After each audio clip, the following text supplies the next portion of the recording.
The machine had been running for 6 days straight. It sat in a small room on the lower deck of the Accord Deep Survey Bureau, humming quietly to itself, sorting through thousands of planetary scan reports the way a person might sort mail. Most of the reports were boring. A cold rock here, a gas cloud there, an ocean world with nothing in it but simple cells floating around in the dark. The machine processed all of them without complaint. Then it reached the file for the third planet of the Sol system. It stopped. For 3 full seconds it did nothing. That had never happened before. The machine was built to process data instantly, no matter what the data said. But what it was looking at now did not fit into any of its normal categories. It ran the numbers again, then a third time because the results were so far outside normal that it assumed it had made an error somewhere. It had not made an error. The machine quietly activated a protocol that had never been used in its entire operational history. A small red light turned on above its main panel. A single word appeared on the display screen in the Accord's common language. The word was exception. Down the hall, a junior analyst named Priel was eating his evening meal when his personal communicator buzzed. Priel was a vreen, a soft-bodied species with 6 delicate arms and wide amber eyes. He was young, only a few years into his posting at the Bureau, and he had never once been called to the machine room during his meal break. He set down his food, picked up the communicator, and read the message twice. Then he walked very quickly to the machine room. He looked at the display screen for a long time. He called his supervisor. His supervisor called her superior. Her superior called Counselor Vethali directly, which was the kind of call that nobody wanted to make and nobody wanted to receive. Counselor Vethali was a tall reptilian being with dry green-gray scales and slow, careful eyes. He had been in the Accord government for 40 years. He had seen a lot of strange things in those 40 years. He arrived at the Bureau within the hour, reviewed the data personally, and then sat in a chair without speaking for a very long time. The survey drone had reached the Sol system 3 weeks earlier. It had been a routine deep range scan, part of a larger mapping project covering the outer spiral arm. Nobody had expected to find anything remarkable. The system had a single yellow star, a handful of rocky inner planets, some large gas giants further out. Standard configuration. Nothing unusual. But the third planet was not standard. The drone's sensors had recorded gravitational pull that was almost 8 times stronger than the Accord comfort threshold. Most of the species in the Accord lived on worlds where you could jump and feel yourself float gently back down. On this planet, gravity pulled you hard and fast, as if the ground was personally angry at you and wanted you back immediately. The atmosphere was worse. It was thick and dense and filled with reactive oxygen, a gas that most species in the Accord knew primarily as a component of industrial cleaning agents. Too much oxygen made things burn. It made metal rust. It was corrosive and aggressive, and the idea of breathing it in daily was deeply unpleasant. And yet this planet had so much of it that the entire sky was effectively wrapped in the stuff. The weather report alone took up 11 pages. The drone had observed massive rotating storms that stretched across entire regions of the surface.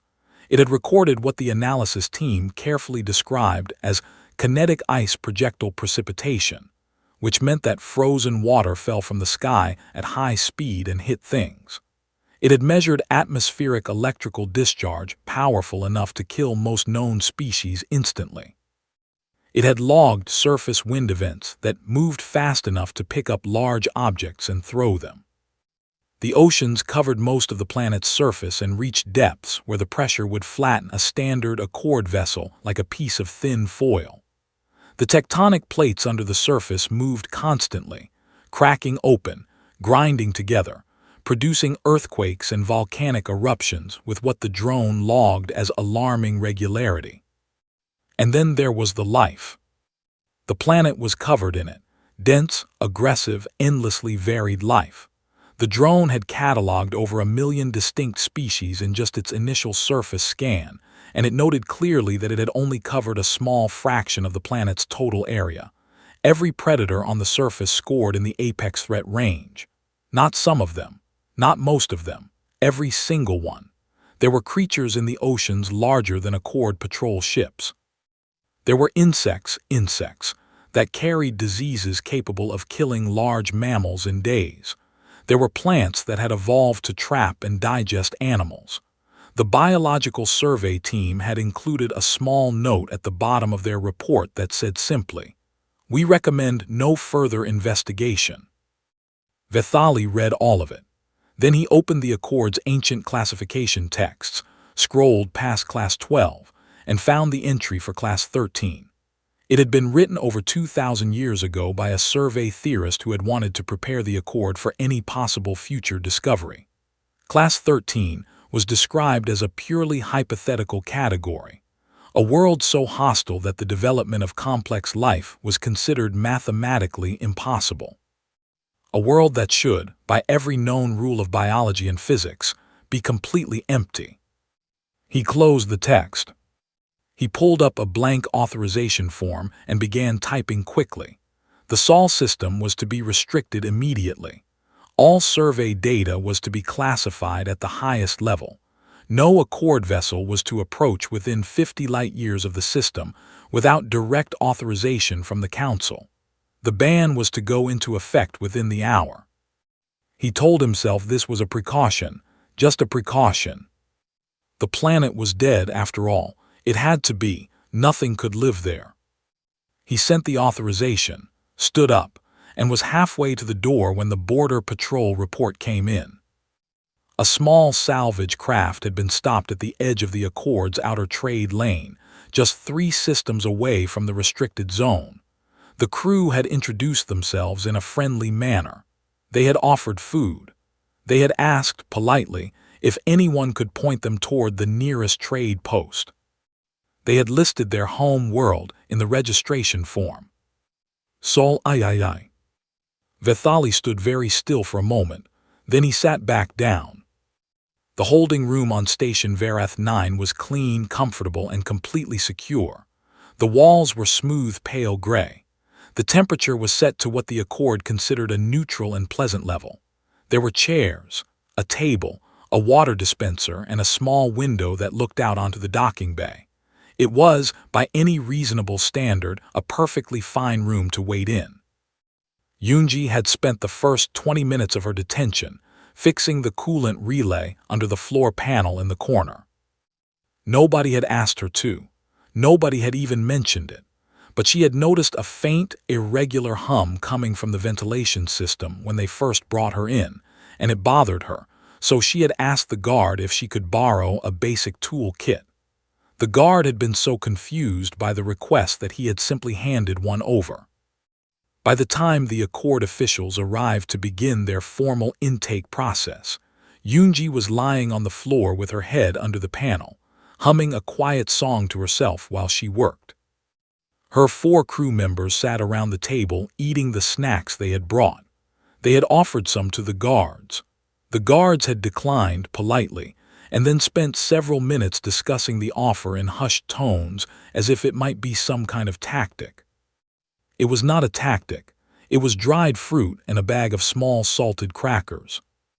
The Accord officials who arrived for the intake process were a team of 3.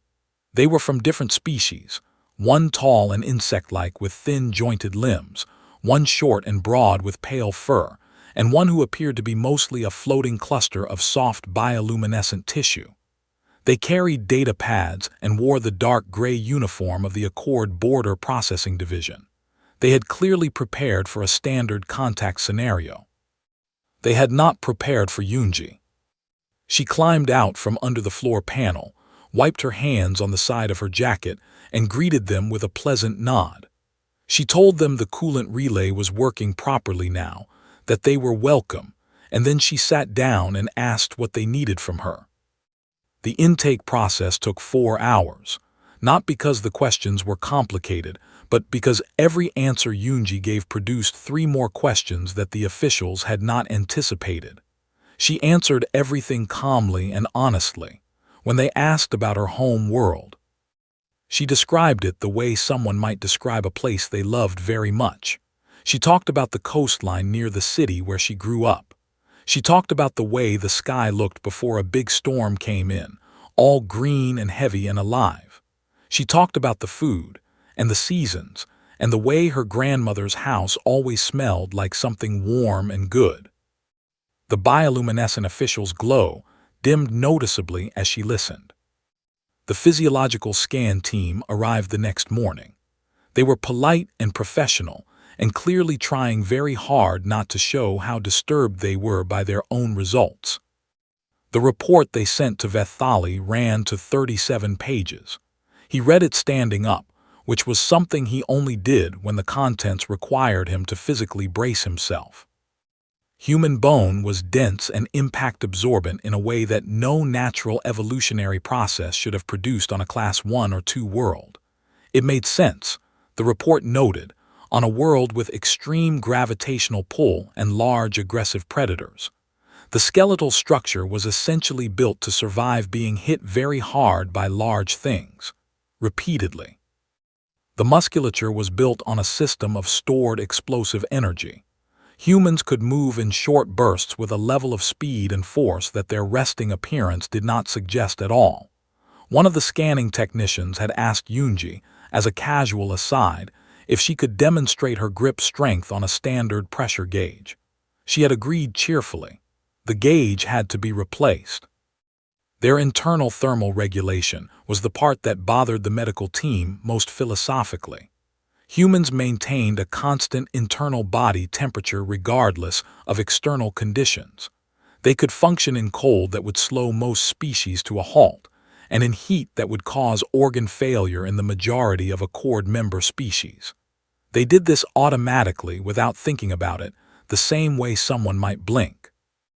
The immune system report came with a footnote written in noticeably unsteady text. Human immune systems were aggressive and adaptive.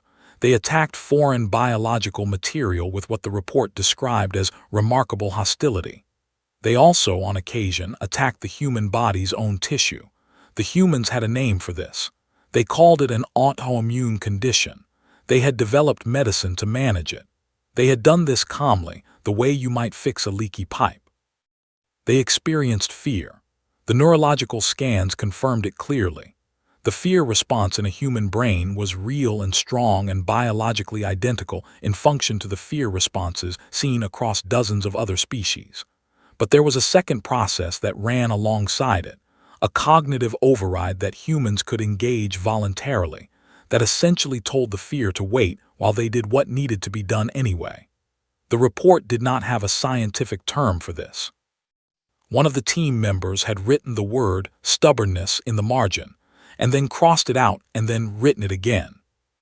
Vethali put down the report and called an emergency closed session of the senior council. Meanwhile, across the station, Rao was already working.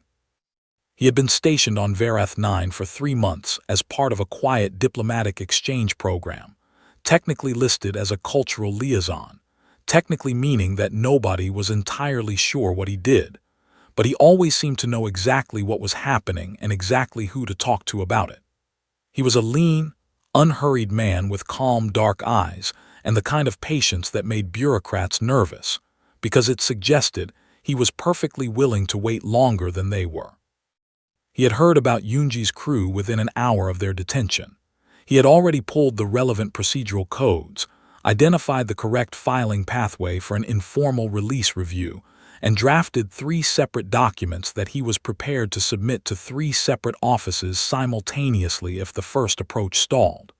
He did all of this without urgency. He got a cup of coffee from the station's common area. He drank it slowly. In a different section of the station's research wing, Yuna had somehow gotten access to the Accord's open biological database. No one was sure exactly how. She had been asking polite questions to a junior researcher who had made the mistake of being friendly, and somewhere in that conversation, a guest access code had changed hands. Now she was sitting cross-legged in front of a large display screen, reading the Accord's entry on Earth's fauna with an expression of deep personal offense. She had already left 14 annotation comments, Each one was longer than the original entry it was correcting. She was working on the 15th.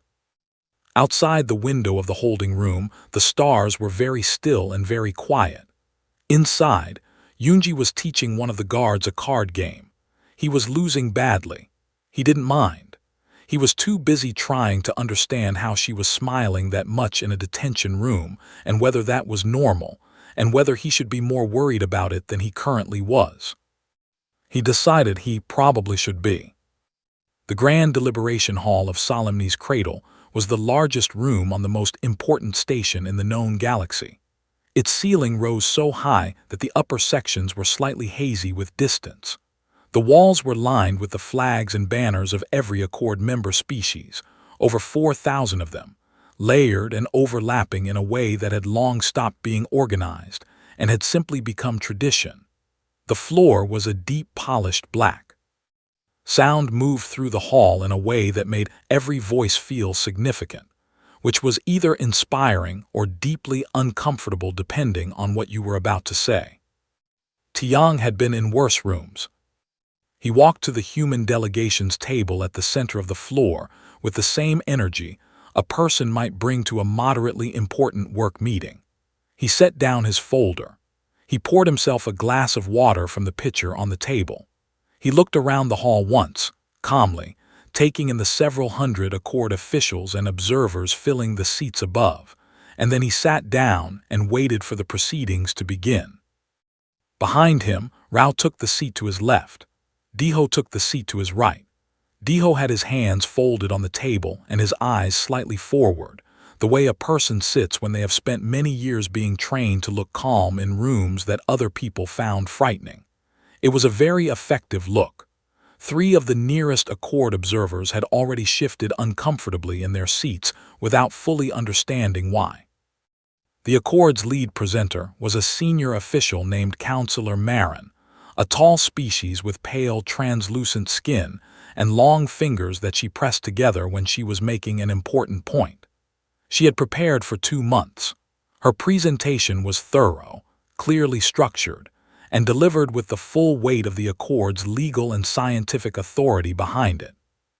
It lasted just over 2 hours. She explained the classification system in detail. She walked through the survey data from the Sol system point by point. She presented the physiological reports on humans in careful, neutral language that nonetheless made several audience members visibly uneasy. She outlined the historical reasoning behind the Class 13 designation, the theoretical framework, and the original intent of the ban. She explained that the Accord's position was not hostile. It was, she said, a matter of safety and order. The quarantine proposal was not a punishment. It was a practical measure to protect both humanity and the wider galactic community while a longer study could be conducted. She sat down. She looked satisfied. It had been a very good presentation. Tiang let the silence sit for a moment. Then he asked in a perfectly pleasant voice, "Banned for whose protection exactly? Yours or ours?" Counselor Marin opened her mouth. Then she closed it. She looked at her data pad. She looked at her colleagues. One of them leaned over and whispered something. She nodded slowly and looked back at Tiang. "The classification exists," she said carefully, "to protect visiting species from the extreme conditions present on your world." "Right," Tiang said, "but we're not asking anyone to visit. We're the ones who left, so the conditions on our world don't apply out here." He picked up his glass and took a small sip of water. "So again, whose safety are we protecting with this quarantine?" The hall was very quiet. It stayed quiet for longer than was comfortable, because the answer, when anyone looked at it directly, was not clean. The ban had been written in theory, for a theoretical situation, by people who had assumed that a Class 13 world would never produce anything capable of leaving. The legal language of the quarantine was built around protecting outsiders from a dangerous environment. It said very little about what to do when the dangerous environment had already produced people who were sitting in a deliberation hall, drinking water, and asking reasonable questions. Tiang did not press. He simply waited, which turned out to be more effective than pressing. When the session moved to witnesses, Diho was called first to speak on human capabilities and history. He walked to the speaking platform with a steady, unhurried step. The Accord's head of joint security, a bulky armored species called a Thren, was watching him with careful professional eyes from the observer gallery. Diho spoke for approximately 4 minutes. He gave a brief and factual account of human military development, the general scope of human conflict across history, and the current state of human defense capability. He used plain language. He did not exaggerate. He did not minimize either. He simply described what was true in the same tone someone might use to read a grocery list. When he finished, the security director requested a short recess. During the recess, 2 members of the Accord's defense advisory team were seen having a very fast and very quiet conversation in the corner of the hall, with expressions that suggested their afternoon had become significantly more complicated. Yuna was called as an expert witness on Earth biology after the recess. She stood up and smoothed her jacket and walked to the platform looking like someone who had been waiting for this moment for a long time and was very happy it had finally arrived. She talked for 4 hours. She talked about the food chains. She talked about the microbial ecosystems in the ocean floors. She talked about the relationship between large predators and the prey species that had evolved alongside them over millions of years. She talked about fungi. She spent 40 minutes on fungi alone and somehow made every minute interesting.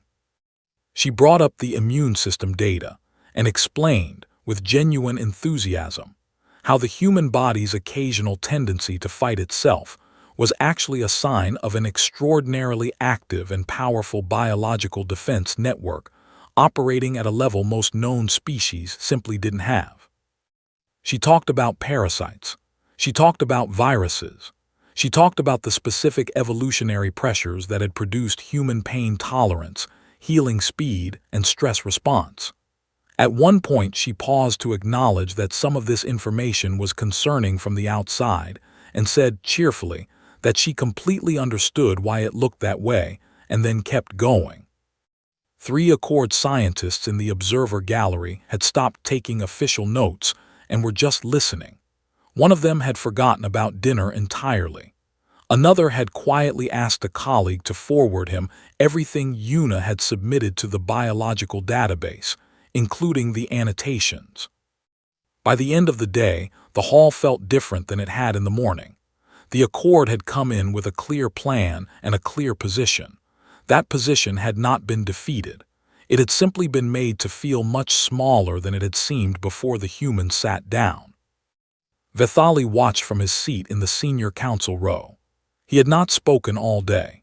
He watched Tiang quietly gather his papers at the end of the session, exchange a few low words with Rao, and accept a piece of wrapped candy from Yuna's jacket pocket, which she apparently carried as a matter of routine. Vethali watched this and thought about the vote that was coming in 2 days. He thought about the question Tiang had asked that nobody had answered. He thought about it for a long time. The observation deck on the eastern side of Solemni's cradle was not a popular spot. It was too far from the main corridors, too quiet, and the view was simply open space. No nearby planets, no busy shipping lanes, just a wide black stretch of stars going on forever in every direction. Most people who came to the station had things to do and places to be and did not have time to stand around looking at stars. Rao liked it for exactly those reasons. He was standing at the wide, curved window with a cup of something warm in both hands when he heard the soft shifting sound that meant Navigator Orin had entered the room. Orin was a Feln, a species that existed in a semi-gaseous state, their bodies a slow-moving cloud of dense luminous particles that gathered loosely into a shape roughly the size of a large human and glowed a dim, steady blue. They moved without footsteps. They communicated through a small translation device that converted their internal frequency changes into spoken words. Rao and Orin had been talking, on and off, for the better part of 3 months. It had started with a small navigational question, moved into a conversation about trade routes, and somewhere along the way had become something closer to friendship, which neither of them had particularly planned for, but neither of them minded either. Oren drifted to the window and settled beside him. For a while neither of them said anything. The stars outside were very still. Then Oren spoke. The words came through the translator soft and careful, the way Oren always spoke when asking something that had been sitting in their mind for a while. "Does it hurt?" they asked, "living on a world like that?" Rao looked at the stars. He didn't answer right away. He turned the cup slowly in his hands and thought about it the way he thought about most things, honestly and without rushing. "I think," he said finally, "that's why we laugh so much." Oren's glow shifted slightly, a pale flicker that meant they were listening closely. Rao looked out at the stars and started talking, not the way he talked in formal settings, measured and diplomatic and careful. He talked the way people talk when it's late and the room is quiet and there's no reason to perform for anyone. He talked about growing up, about being a child on a world where the sky could turn dangerous in an afternoon, where the ground could shake without warning, where even the smallest creek could flood and become something terrible after a bad storm. He talked about learning very early that the world was not safe, that it had never been safe, and that this was simply the truth of the place and you worked with it or you didn't work at all. He said that most species, from what he had come to understand, grew up on worlds that were more or less agreeable, worlds that fed them, sheltered them, asked relatively little from them in return, worlds where the baseline assumption of life was that tomorrow would probably be fine. Earth had never offered that assumption, not once in its entire history. And so humans had built something else instead. Not certainty, because the world would not give them certainty. They built something harder to explain and harder to take away. They built the ability to go forward without certainty, to wake up in the morning knowing that things could go wrong in 100 different ways and go forward anyway, not because they weren't afraid, but because being afraid had never once made the storm stop. Oren was quiet for a moment. Then they asked slowly, "Is that why your people make so many jokes about dying?" Rao smiled, "Partly. If you spend enough time living next to something scary, eventually it starts to seem almost funny. Not because it isn't serious, but because what else are you going to do? Cry about it every day, some days sure, but not every day. You'd run out of energy." Oren's glow shifted again, warmer this time. "My people find death very difficult to speak about directly." "Most people do," Rao said. "We do too sometimes, but we've had a lot of practice. Every person on Earth knows they're going to die, has always known. We've known since we were old enough to understand what the word meant." He paused. "And we still built libraries, we still wrote music, we still fell in love and planted gardens and argued about what to name our children." He shrugged slightly. "I think that's the thing that took us to space, honestly, not that we were brave. Just that we had already decided that the scary thing in front of us was not a good enough reason to stop." He took a slow sip from his cup. The stars outside didn't move. On the other side of the station, in a locked archive room in the senior counsel's private wing, Vethali was reading. He had requested access to the Accord's oldest classified historical records 3 hours ago. The kind of records that required 3 separate authorizations and a personal statement of purpose. He had filled out everything without explanation and waited. And eventually the access had come through, because nobody wanted to be the person who denied Vethali a records request the night before a major tribunal vote. The file he was looking at now was 3 million years old. It had been compiled from fragments, recovered survey data. Dead signals caught drifting through old star systems like echoes from a conversation nobody remembered having. It described a species that the Accord had no name for because the species had not survived long enough to introduce themselves to anyone. They had come from a Class 13 world, the only one in all of recorded Accord history that had ever produced spacefaring life before Earth. They had been remarkable. The fragments suggested a species of enormous capability and energy, fast-moving and adaptive, with technology that had advanced at a pace that the survey teams of that era had found difficult to believe. They had spread outward from their system with speed and confidence. They had made contact with several neighboring species. They had been, by all available evidence, extraordinary. And then, in the span of what the records estimated was about 200 years, they were gone. Not conquered, not destroyed by an outside force, gone from the inside.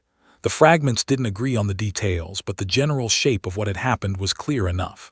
They had turned their extraordinary capability inward. They had broken apart. They had burned through themselves the way a fire burns through dry wood, fast and total, and leaving nothing behind but the shape of what used to be there. Vithali closed the file and sat in the dark for a while. He thought about Tiang's question that nobody had answered. He thought about Yunji fixing a relay in a detention room because it bothered her that it wasn't working. He thought about Yuna spending 4 hours talking about Earth's biology with the open happiness of someone describing a place they genuinely loved. He thought about Diho's 4 minutes that had made the Defense Council go quiet. He thought about the other species, the ones from 3 million years ago, extraordinary and gone. He thought about the difference between a species that had been made hard and bitter by a difficult world, and a species that had been made hard and still somehow stayed warm. He was not sure yet what to do with that difference, but he was becoming very sure that it was the most important thing in the room, and that the vote in 2 days was not actually about safety. It was about whether the Accord was going to make a decision out of fear, or out of something better than fear. He turned off the light in the archive room and sat in the dark a little longer. Back on the observation deck, Rao and Oren watched the stars in comfortable silence. After a long while, Oren asked one more question, quiet and genuine. "Do you miss it, Earth?" Rao thought about the coastline, about storms coming in green and heavy over the water, about the smell of rain on hot ground, about all the things that were beautiful about a world that was also, genuinely, trying to kill you at least a few times a year. "Every day," he said, "every single day." The morning of the vote, the grand deliberation hall filled up faster than it usually did. Word had moved through the station, the way word always moves through a place full of people who are told not to talk about something, quickly and thoroughly. By the time the session was officially called to order, every seat in the observer gallery was taken, and there were people standing in the back corridors listening through the open doors. Tiang arrived at the human delegation's table at exactly the scheduled time, not a minute early, not a minute late. He had a fresh cup of tea. He looked like a man who had slept well, which may or may not have been true but was, either way, exactly the right thing to look like. Rao sat beside him. Diho sat on the other side. Yuna was in the row behind them, already writing something in a small notebook, though what she was writing was not clear and nobody asked. The vote was supposed to be straightforward. Councillor Marin's quarantine proposal had the numbers. The senior council had done the count privately the night before, and the result had been close but clear. The motion would pass. Humanity would be placed under a formal observation restriction while a longer study was conducted. It was, the council had told each other, the responsible thing to do. Then Vithali stood up. He did not look like someone who had slept well. He looked like someone who had spent the night reading and thinking, and arriving somewhere he had not expected to arrive. He stood at the senior council platform with his hands flat on the surface in front of him, and he waited for the room to settle, which it did quickly, because Vithali had a way of waiting that made people pay attention. He said he was withdrawing his support for the quarantine motion. The hall made a sound, not a loud sound, more the sound of several hundred people breathing differently at the same time. He said that he had spent the previous evening reviewing historical records. He did not specify which records. He said that he had also spent a great deal of time thinking about a question that had been asked 2 days ago in this same room, a question that nobody had answered properly, including himself.